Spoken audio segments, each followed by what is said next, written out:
জগমোহন মিয়ার ক্যাম্প থেকে এবার কি সৌরভ গাঙ্গুলির ক্যাম্পে কেউ বলে থাকেন যে ক্রিকেট অ্যাসোসিয়েশন অফ বেঙ্গলটা এখন ফেডারেশন অফ বেহালায় পরিণত হয়েছে। বিজেপির সঙ্গে সৌরভের ঘনিষ্ঠতার কারণে কি সৌরভের জড়িত হয়েছিলেন?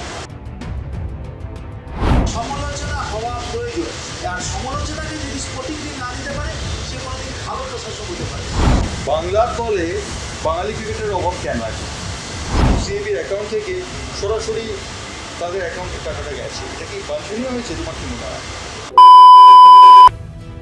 পশ্চিমবঙ্গের ক্রীড়া কূটনীতিতে যাদের স্বচ্ছন্দ বিচরণ তাদের অন্যতম হলেন বিশ্বরূপ দে। কথায় বলে, নবকা বেটা সিপাহী কা ঘোড়া কুচকুচ নেহি তো থোড়া থোড়া। বিশ্বরূপ থোড়া থোড়া নয়, পুরোটাই অর্জন করেছেন তার প্রয়াত পিতা সেন্ট্রাল ক্যালকাটা স্পোর্টস অ্যাসোসিয়েশনের দণ্ডমুণ্ডের একদা কর্তা আইনজীবী ভূপেনদের কাছ থেকে। বর্তমানে কলকাতা পুরসভার 48 নম্বর ওয়ার্ডের পৌরপিতা বিশ্বরূপ দে তৃণমূল কংগ্রেস এবং মুখ্যমন্ত্রী মমতা বন্দ্যোপাধ্যায়ের কাছের লোক বলেই পরিচিত।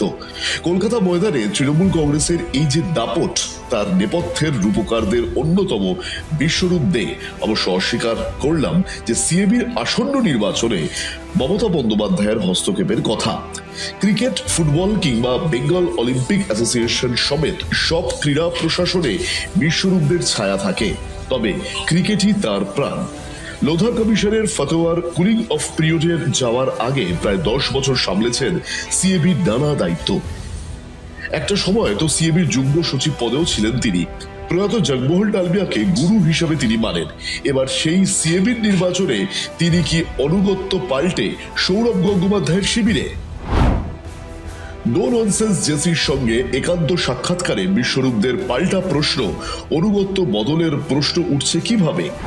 অনেক পরিণত সৌরভ তো এখন বাংলার ক্রিকেটকে নেতৃত্ব দেওয়ার যোগ্য অধিকারী। একটা সময় এই সৌরভ গঙ্গোপাধ্যায়ের বিরুদ্ধে প্রার্থী হয়েছিলেন বিশ্বরূপ। সেই কথা স্মরণ করিয়ে দিতেই বিশ্বরূপের স্বীকারোক্তি, ইস্যু ভিত্তিক বিরোধিতা ছিল সৌরভের সঙ্গে। এখন কাণ্ডারি হওয়ার উপযুক্ত ও ছাড়া বঙ্গ ক্রিকেটে আর কেউ নেই। বিজেপি ঘনিষ্ঠতার জন্যই কি সৌরভ বিরোধিতা? আবার এখন সৌরভের সঙ্গে তৃণমূল ঘনিষ্ঠতার কারণেই কি বিশ্বরূপদের সৌরভ শিবিরে? খেলার মাঠে রাজনীতির কোনো স্থান নেই, বিশ্বরূপের সহজ স্বীকারোক্তি। সিএবির নানা দুর্নীতি সাফ করতে চান বিশ্বরূপ। তার এবং সৌরভ গঙ্গোপাধ্যায়ের জুটি যে 100 রানের পার্টনারশিপের সমান তা মানেন বিশ্বরূপ দে। বউবাজারের অনাথ আশ্রম দ্য রিফিউজির কর্ণধার বিশ্বরূপ সারা বছর ব্যস্ত থাকেন সমাজ সেবামূলক নানা কাজে। এবার আবার সিএবি নির্বাচনে সিএবির আবর্জনার আস্থাবল সাফ করার কাজে সৌরভ বিশ্বরূপ জুটি কতটা অপরাজিত ইনিংস খেলতে পারেন এখন সেটাই দেখার। নো ননসেন্স জেসিতে দেখুন বিশ্বরূপদের একান্ত সাক্ষাৎকার। নো ননসেন্স জেসির এই পর্বে আপনাদের সবাইকে স্বাগত। ফুটবল থেকে ক্রিকেটে আমাদের এই ট্রান্সফরমেশন এর প্রথম পর্বে আমাদের সঙ্গে রয়েছেন বিশ্বরূপ দে, যিনি ফুটবল কর্তা না ক্রিকেট কর্তা নাকি অন্য সব খেলার কর্তা সে সম্পর্কে আমাদের মনে একটা সন্দেহান রয়ে গেছে। তবে বিশ্বরূপ দীর্ঘদিন ধরে কলকাতার মাঠের সঙ্গে যুক্ত, কলকাতার ময়দানের রাজনীতি তিনি খুব ভালো মতো বোঝেন। বিশ্বরূপ তোমাকে স্বাগত নো ননসেন্স জেসি। বিশ্বরূপ প্রথম প্রশ্ন, তোমার গুরু বরাবর তুমি বলতে জগমোহন ডালমিয়া, জগমোহন ডালমিয়ার ক্যাম্প থেকে এবার কি সৌরভ গাঙ্গুলির ক্যাম্পে? আমি আমার গুরু জগমোহন ডালমিয়া আমি আগেও বলেছি, এখনও বলছি, ভবিষ্যতেও বলবো। আমার ময়দানে যা যা পরিস্থিতি সব কিছুই জগমোহন ডালমিয়ার জন্য।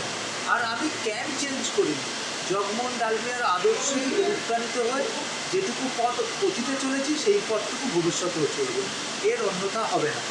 অর্থাৎ সৌরভ গাঙ্গুলিকে তুমি বলেছো যে এবার সাপোর্ট করছো পুরোপুরি, এবং আমরা জানি যে সিএবিতে বিশ্বরূপ দে এবং সৌরভ গঙ্গোপাধ্যায় জুটি যদি হয় তাহলে অপরাজিত হয়ে যাবে সিএবি। তো আমার প্রশ্ন সেক্ষেত্রে এই যে বিষয়টি হচ্ছে যে সৌরভ গঙ্গোপাধ্যায়কে তুমি অকণ্ঠ সমর্থন দিচ্ছ, একসময় তুমি সৌরভের বিরুদ্ধে জানিয়েছিলে। না, সৌরভ গাঙ্গুলি এই মুহূর্তে সিএবি প্রশাসনের প্রধান মুখ হতে চলেছে। আপনি যদি সত্যি কথা বলেন আর কে আছে? জগমোহন ডালমিয়া যখন ছিলেন তার সময় তার থেকে শ্রেষ্ঠত্বের প্রশাসক, ক্রিকেট প্রশাসক আর কেউ ছিল না। এই মুহূর্তে আপনি যদি চোখ বুঝে বলেন যে শ্রেষ্ঠ ক্রিকেট প্রশাসক হিসেবে আমজনতাই বলুন আর সিএবি সদস্যরা বলুন, তাকে বেছে নেবে। সেখানে সৌরভ গাঙ্গুলি ছাড়া দ্বিতীয় কোনো নাম আছে আমার তো মনে হয়। কেউ বলে থাকেন যে ক্রিকেট অ্যাসোসিয়েশন অফ বেঙ্গলটা এখন ফেডারেশন অফ বেহালায় পরিণত হয়েছে। তুমি নিজেও বেহালায় থাকো, তো অনেকের অভিযোগ যে ক্রিকেট অ্যাসোসিয়েশন বেহালা হয়ে গেছে। সৌরভ গঙ্গোপাধ্যায় প্রেসিডেন্ট এবং সৌরভ গঙ্গোপাধ্যায়ের নিকটাত্মীয় তিনি উচ্চ পদাধিকারী রয়েছেন, এই বিষয়টা অনেকেই বলার চেষ্টা করছে। আমার মনে হয় না সেইভাবে কিছু বিষয় হয়তো বাংলার ক্রিকেট নির্মুখেরা অনেক কথা বলবে, সব কথাকেও তো ভাবতে করছে না বললেই পারে। সৌরভ গঙ্গোপাধ্যায় ক্রিকেট পরিবেশনে একজন উল্লেখযোগ্য ব্যক্তিত্ব, সে বিষয়ে কোনো সন্দেহ নেই। তৃণমূল কংগ্রেস এবং বিজেপি এক্ষেত্রে কি বিজেপির সঙ্গে সৌরভের ঘনিষ্ঠতার কারণে কি সৌরভের বিরোধিতা হয়েছিল? আমি ক্রিকেটের মধ্যে বা খেলার মধ্যে কোনোদিন রাজনীতিকে টেনে আনি, আজও আনব। রাজনীতির জায়গায় থাকবে, খেলাধুলোর জায়গায় থাকবে। অনেক সময় ইস্যু ভিত্তিক মতপার্থক্য থাকতেই পারে, তবে সেটা কখনোই তার বাইরে কিছু না। একটা ইস্যুতে কোনো বক্তব্য আমার আলাদা হতে পারে, সৌরভের আলাদা হতে পারে, তার মানে এই নয় যে বৃহত্তর পরিমণ্ডলে কোনো মতপার্থক্য ছিল।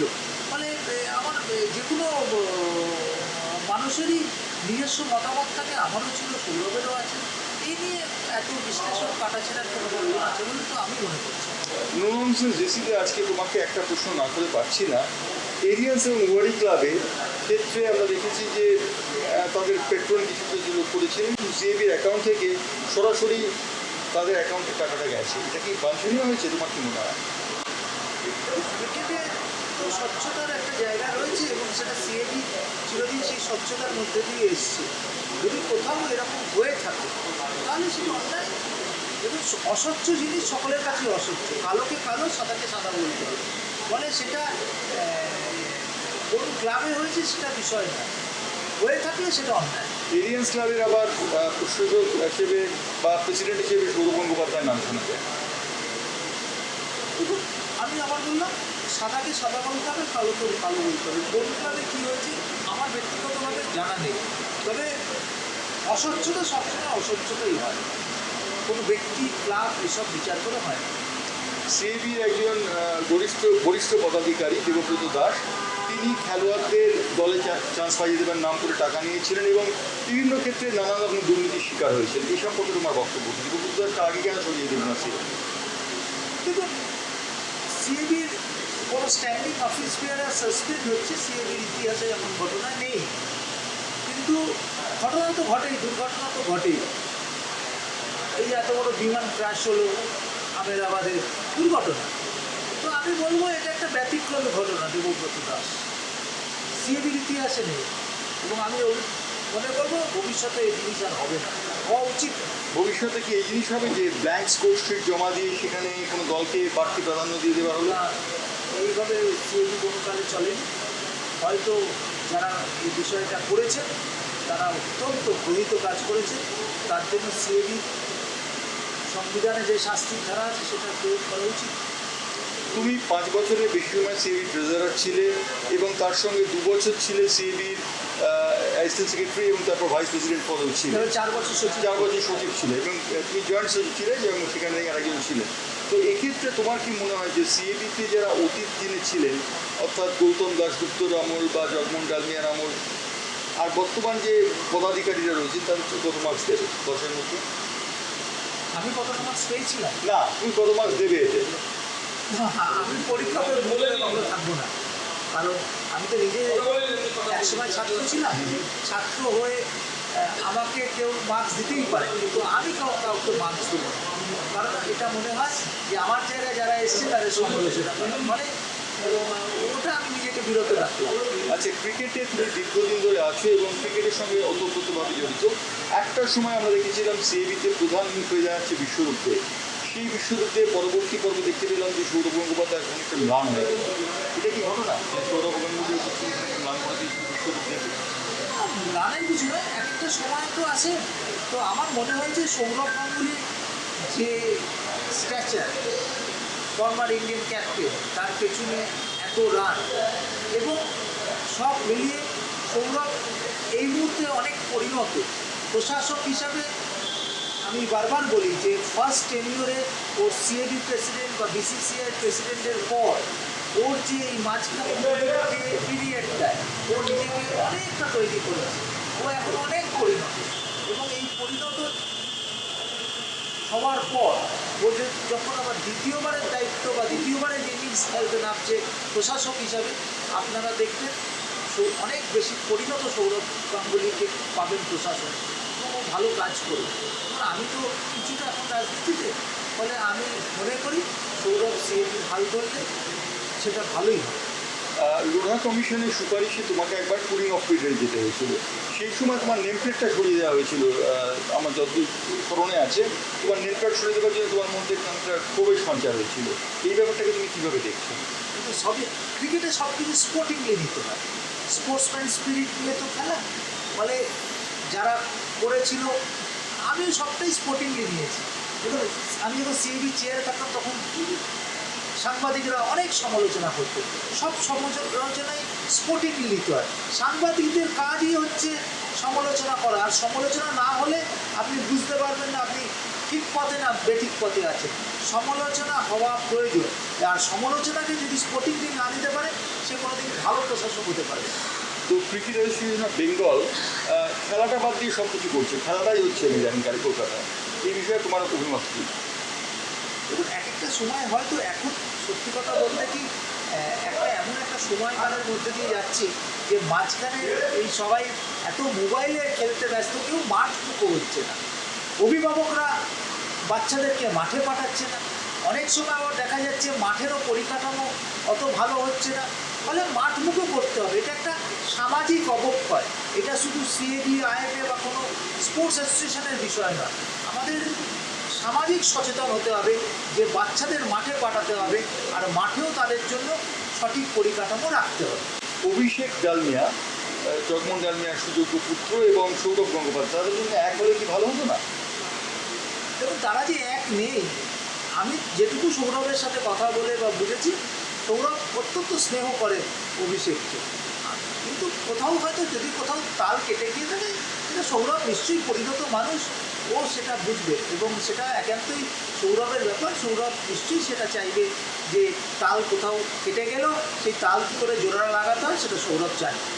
এবার শোনা যাচ্ছে যে এক্সিকিউটিভ কমিটিতে নাকি ফুটবল মাঠের কিছু প্রাধান্য থাকবে, ফুটবল মাঠের লোকজন নাকি সিএবি এক্সিকিউটিভ কমিটিতে আসবে। আমাদের এমন 34টা ক্লাব আছে যারা ফুটবল ক্রিকেট দুটোই খেলে, ডিস্ট্রিক্ট ফুটবল ক্রিকেট দুটোই খেলে, তো কিছু কমন লোক তো থেকেই যায়।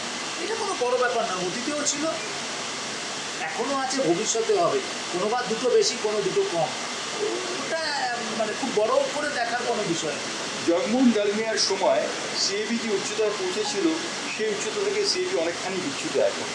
তা বিশ্বরূপে যদি সিএবির কোনো প্রধান দায়িত্ব, অন্যতম প্রধান দায়িত্ব আসে এবং সৌরভ গঙ্গোপাধ্যায় যদি থাকেন, তাহলে দুজনের জুটি কি চেষ্টা হবে যে আনবেটিং একটা সফলন করার? হ্যাঁ, নিশ্চয়ই।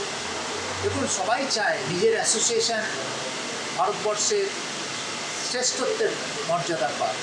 একটা সময় তো ছিল, সিএবির যে উচ্চতা ছিল, আমি মনে করি সৌরভ সেই উচ্চতায় আবার নিয়ে যাবে। সেনাপতি হিসেবে আমরা সবাই থাকবো। সৌরভ যদি আজকে অ্যাসোসিয়েশনকে একটা অন্য মাত্রায় নিয়ে যেতে চায়, সবাই তার পাশে থাকবে। এটা তো বাংলার গর্ব, বাঙালির গর্ব। কেউ কেউ বলছেন যে মমতা বন্দ্যোপাধ্যায় নিজে নাকি উৎসাহী হয়েছে যাতে সিএবিতে কোনো নির্বাচন না হয়, এটা কি সত্যি কথা? আমার জানা নেই, কারণ সিএবি একান্তভাবে নিজস্ব সিএবির সংবিধান অনুযায়ী চলে।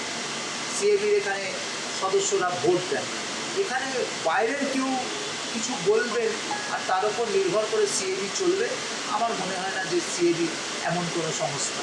ফলে সিএবি অত্যন্ত সবল সংস্থা, সৌরভ গাঙ্গুলি মাথার ওপর আছে। এরপর সমালোচনা লোকরা অনেক বলতে পারে, ফলে এটা কোনো। সৌরভ গঙ্গোপাধ্যায় কি সত্যি পাঠানোর কাজটা অনেকদিন আগে থেকে শুরু করেছিলেন, জেলায় জেলায় তার সফলতার ইঙ্গিত পাই? একটা মানুষ যখন ফিরতে চায়, কাম ব্যাক করতে চায়, একটা ক্রিকেটার যখন কাম ব্যাক করতে যায়, সে তো অনুশীলন করে না, ঘরে বসে তো সে কোনোদিন কাম ব্যাক করবে না। তেমনি যারা প্রশাসনে আসেন তারা তো নিশ্চয়ই সকলের সাথে যোগাযোগ বাড়াবে। সৌরভও সেটা করেছে, সৌরভও সবার সাথে যোগাযোগ বাড়াতে বাড়াতে আজকে নিজেকে সেই উচ্চতায় পৌঁছেছে। আমি তো বলছি, সৌরভের ফার্স্ট টেনিওর থেকে সেকেন্ড টেনিওরটা সৌরভ অনেক পরিণত ইনিংস খেলবে। সৌরভ দেখবেন দক্ষতার সঙ্গে প্রশাসন চালাবে।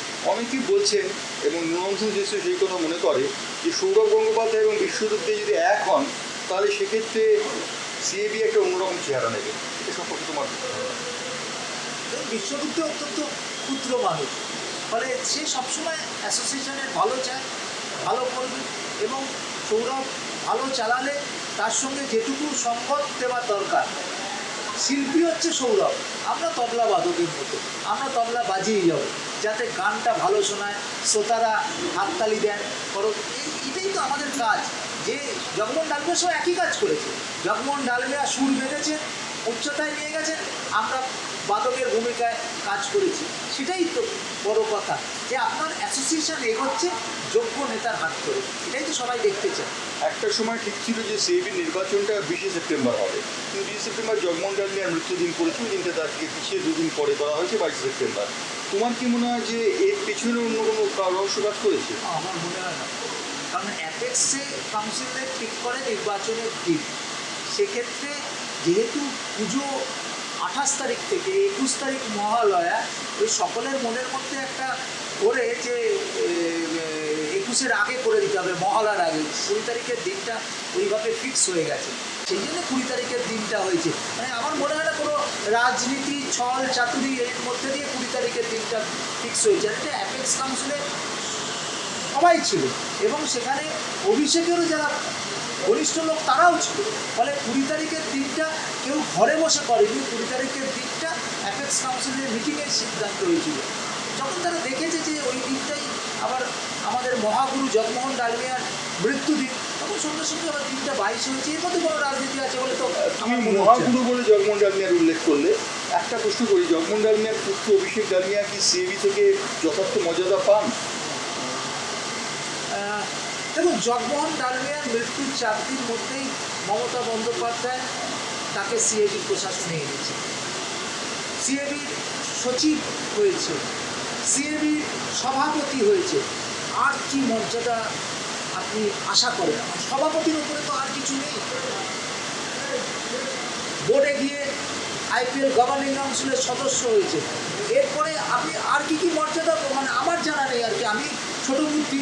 আপনি বলুন যে 28 তারিখে যে board of control of cricket of ইন্ডিয়ার যে সমাবেশ রয়েছে, সেই সমাবেশে অভিষেক ডালমিয়া আরও উচ্চ পদে যেতে পারেন ওটা গুঞ্জন শোনা যাচ্ছে। সেক্ষেত্রে সিএবি কি সমর্থন করবে অভিষেক ডালমিয়া? বাঙালি যেখানে যাবে সেখানে তার পেছনে সবাই দাঁড়িয়ে পড়বে। বাঙালি যদি আরও উঁচুতে কোথায় ওঠে, হিমালয়েতে উঠলে সিএবি দাঁড়াবে, মহাকাশে গেলে সিএবি থাকবে, বিসিসিআইতে গেলে সিএবি থাকবে। বাঙালি কোনো উচ্চতায় গেলে তার পেছনে সিএবি সবসময় দাঁড়িয়ে যাবে, এর কোনো অন্যতা হবে না। তো বাংলার দলে বাঙালি ক্রিকেটের অভাব কেন আছে? ভিন রাজ্য থেকে প্লেয়ার আনতে হচ্ছে কেন? প্লেয়ার আনতে হচ্ছে না, বাংলার ক্রিকেট পরিকাঠামোটা এমন না, এখানে এত ম্যাচ, এত টুর্নামেন্ট ভারতবর্ষের অন্য কোথাও হয় না। ফলে ভিন্ন রাজ্যের খেলোয়াড়রা এই প্ল্যাটফর্মটা ব্যবহার করার জন্য ছল চাতুরি করে চলে আসে। আগে হয়তো কম আসতো, কিন্তু এখন আরও বেশি আসে। সেই কারণে আমরা আইন পরিবর্তন করেছি। এখন অনেক কিছু রেস্ট্রিকশান এসছে, যাতে ভিন্ন রাজ্যের ক্রিকেটাররা কম আসেন, আমরাও যাতে ভূমিপুত্রদের বেশি করে সুযোগ দিতে পারি। তবে একটা কথা মাথায় রাখবেন, এত টুর্নামেন্ট, এত খেলা, সে আন্ডার-13 থেকে আরম্ভ করে সর্বোচ্চ জায়গা পর্যন্ত ভারতবর্ষে আর কোথাও নেই। পাশাপাশি মুম্বাইকে ধরে রাখতে পারেন, চেন্নাইকে রাখতে পারেন, কিন্তু সবটাই কিন্তু বাংলা এগিয়ে। বিশ্বরূপের বাবা ভূপেন দেবকে আমরা দেখেছি যে ফুটবল ক্রিকেট সব ব্যাপারে আইন সম্পর্কে অত্যন্ত প্রাজ্ঞ একজন মানুষ হিসেবে বিশ্বরূপ কি তার পদাঙ্ক অনুসরণ করছে? একদম, আইনের বাইরে বিশ্বরূপে কিছু করে না। আইনে যেটুকু আছে সেটুকুই আছে। লোধা সুপ্রিম কোর্ট ভার্ডিক্ট বিশ্বরূপকে রেস্ট্রিক্টেড করে দিয়েছিল, বিশ্বরূপে সে অর্থে সিএবি মুখ হয় না। আইনের বাইরে, আইনের পরিমণ্ডলে সৌজন্যতার খাতিরে যেটুকু প্রয়োজন সেইটুকুই বিশ্বরূপে করে। আইনের বাইরে বিশ্বরূপে বেআইনি কিছু কাজ করে না। অর্থাৎ নো ননসেন্স, আজকে আমরা পরিষ্কার হয়ে গেলাম যে সৌরভ গঙ্গোপাধ্যায় এবং বিশ্বরূপ দে যদি ভবিষ্যৎ সিএবির জন্য অনেক কাজ করতে চাইছেন এবং সেই কাজগুলো করে তারা এগিয়ে যেতে চাইছেন, সিএবিকে আরও সামনের দিকে এগিয়ে নিয়ে যেতে চাইছেন। ধন্যবাদ বিশ্বরূপ আমাদের সঙ্গে আসতে যোগ দেওয়ার।